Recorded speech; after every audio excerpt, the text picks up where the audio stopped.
Welcome to Let the Quran Speak. I'm here with Rabbi Yisroel Dovid Weiss. He supports Palestinians, and I'm going to ask him why that's so. Rabbi, welcome to Let the Quran Speak. Thank you, and it's an honor, a privilege to be on your program. No, it's wonderful to talk to you. So tell me, Rabbi, why do you oppose the state of Israel, first of all, and why do you support Palestinians? Okay, first I pray to the Almighty that He bestow upon me His truth, His wisdom, that I may be worthy of conveying His message and so sanctify His name. It's not my personal opinion. What I'm representing, with God's help, is the opinion of the very religious Jews around the world, including in Al-Quds in Jerusalem, including throughout Europe and throughout the world, basically. We, as a Jewish people, have made a covenant with God 3,000 years ago on Mount Sinai. Moses went up and took the Torah from God, and we made a covenant to uphold the Torah. That is what Judaism is all about, to uphold this covenant, to be close to the Almighty, to be subservient to the Almighty. This movement, the concept of creating a state sovereignty, and what they want to call a Jewish sovereignty, that concept, is a movement that started around 150 years ago. It is a transformation from subservience to God into nationalism. Have a piece of land, to be a nation amongst nations, to be comparable to all the great countries. Now, that in and of itself, even if it would have not affected the Palestinian people, the inhabitants, the indigenous people, in other words, if the land would have been uninhabited, it would still be forbidden for the Jewish people to have this concept of sovereignty, of a nationalism, because we have a long history. We made the covenant with God 3,000 years ago to uphold the Torah, and we were then commanded to go into the Holy Land and build a temple, which King Solomon built a temple. But we were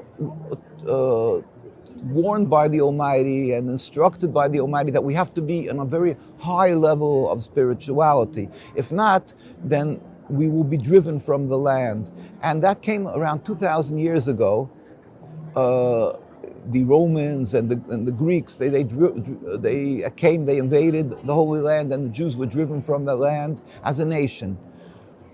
Once that happened, we were put under a decree of exile. And so for 2,000 years, we're under a decree of exile by the Almighty, meaning that we are told by the Almighty that it is His will that we should not be this sovereign nation. We should be loyal citizens in every country we're residing, and we should not attempt to return en masse as a large group of people, or try to recreate even one small 1 inch, 1 centimeter of a Jewish sovereignty, because it is like medicine from God to break our haughtiness. That's what we believe. So there is actually we were put under 3 oaths, and that King Solomon, who built the temple, wrote a book of prophecies called Shir HaShirim, Song of Songs, and he speaks about these 3 oaths that God put us under. One is that we should not return en masse to the Holy Land once we were dispersed amongst the nations. Secondly, we are not to rebel against any nation. We have to be loyal citizens in every country we reside. A Canadian citizen has to pray for the well-being of the country, even if you're not happy, or let's say throughout our history, Jews were many times forbidden to buy land, and they were taxed to a much higher degree. Still in all, we have to be loyal citizens and not rebel against that country. Thirdly, we are not to make any attempt to end exile. Why? Because it's because of our sins we are spread out. God is compassionate. And the Almighty, when the time will come, which every Jew yearns for, that the time will eventually come, with the Almighty will make a metaphysical change in the world, and all humanity will recognize one God. Then God will return us, and God Himself will rebuild the temple without any human intervention. There will be a spirit, like a miraculous spirit in the world that will stop being atheists and so forth. Everybody will believe in God. It says, all the nations will hold hands and join to serve God. That will happen. Then we will return and we will become close to God again in His heart. That is how does that come about? Like, how would you know that we're in that state? We will know that because, like I said, there will be a spirit of holiness, of godliness. There will be a spirit of people returning. The Messiah. See, obviously the Jewish and Muslim people have a distinctly different concept of what the Messiah is, Mashiach. But we believe, but that's really neither here nor there, because what will happen, it will happen. And we were never deemed a threat for the Muslim people because of the difference of our approach, because we are clearly, as I've mentioned, we are forbidden to make any attempts to return. We just believe and we pray to God constantly that He should bring about this end day and when all humanity will serve Him. So we yearn to return. We yearn with all our hearts. We say it every day in our prayers that we want. But we haven't. For 2,000 years, we patiently wait and we serve God, upholding the Torah, the covenant, in every land where we are, being loyal citizens and so forth. Zionism was created by mostly non-religious Jews. It was a nationalist movement of people who estranged themselves from God, from the Torah. They were non-religious. I always like to carry around a picture of the first, this was the Declaration of Independence, the first Prime Minister, David Ben-Gurion, and they're making a so-called Jewish state, 1948. Yes. And so it's Jewish. Supposedly they're returning to God. They're saying it's the end of exile, and not one of them is covering their heads. You know, so you see what the falseness of it. But still in all, the Zionists, they put on a facade and of Judaism. They incorporated religion in order that the world should say, oh, it's a religious thing, we have to support them. The evangelistic Christians and the millions and millions support them. Jews who don't know the Torah well, unfortunately, the more non-religious, and they say, oh, and they have this emotional playing, we're returning 2,000 years, we're in exile. That's the difference between Judaism and Zionism. Now, so in other words, in short, and very concisely, Judaism is subservience to God, Zionism is nationalism, and it's expressly forbidden for us. So around the world, no matter what community, if you go to Argentina, you go to England, Stamford Hills in London, New York, where we're from, the very religious community, and in Jerusalem, the very religious community is in total opposition to the creation of the state. And now I have to add something very important. In other words, for us to have a state, as I said, would be even in an uninhabited land. But being that they created this state in a land that they needed for their purpose, Palestine, but Palestine was an inhabited land. The majority were Muslims. The second group of people that lived there in numbers were the Christians, and the third were the Jews. Because as individuals, we were allowed to, by God, were permitted to live there, but not as a nation. So in order for them to create their state, they had to expel, at least on the best, the Palestinian people. That is, it's against, it flies in the face of what our Torah is about, because in the Torah it says, thou shalt not kill, thou shalt not steal. We have to be, mahu rachum, afatate rachum, just as God is compassionate, we have to be compassionate. I mean, and certainly not to steal or kill and expel people. How dare they? And on top of that, we have to remember that in this 2,000 years of exile that we've suffered, so much because we are Jews. The Jews were burnt at the stake. They tried to forcefully convert Jews by the Crusades, by the Inquisition. And when they were expelled from Spain, from Italy, where did the Jews go? The Muslim lands took in the Jews. They embraced us in every Muslim land. Iran, wherever you would like, Palestine, it was under the Ottoman Empire. They took us in and we flourished in their lands. There was no human rights groups to protect us, yet we flourished. It wasn't necessary, human rights. So now for the Zionists to come along and accuse the Muslims of an ingrained hate to Jews, or the Palestinian people, an ingrained hate. How dare they? How repugnant? How in where we have to show, the Torah requires us to show gratitude for people, and to go and turn that on its head and say these people wronged us. All of this is the most criminal part of this. What the Arab and Muslim and the Palestinian people would call the Nakba. We have a picture here. Even you can see how we used to live together. and we babysat each other's children. We lived in total peace. That is why the very religious around the world, we stand in total support. We hurt, we cry with the Palestinians. We are humiliated because the Zionists took our religion and they're using it as a tool to occupy, to intimidate, to silence other people, because if you speak up against them, you're called anti-Semitic. So we the religious communities, stand in opposition. How do you oppose the Zionist movement? Well, the first thing is we believe, first of all, we do not accept it. We do not participate with them. We have the very religious communities does not serve in the army, certainly not. They don't go voting. They have nothing to do with the state. We have a rabbinate there. The Zionists made a rabbinate, all for this facade. They masquerade in Jews, so they made a rabbinate with a chief rabbi, and this is all by us irrelevant. We have a rabbi. We had in the 1920s, the chief rabbi of the religious community that was living there for hundreds of years was Rabbi Sonnenfeld, and he met with the king of Transjordan in 1920s. That's way before the state, to declare our loyalty and that we don't want to stay. He passed on in 1947, 1948. The chief rabbi was Rabbi Dushinsky. The Zionists then were turning out to be very successful in having the United Nations, through Britain, to get recognized.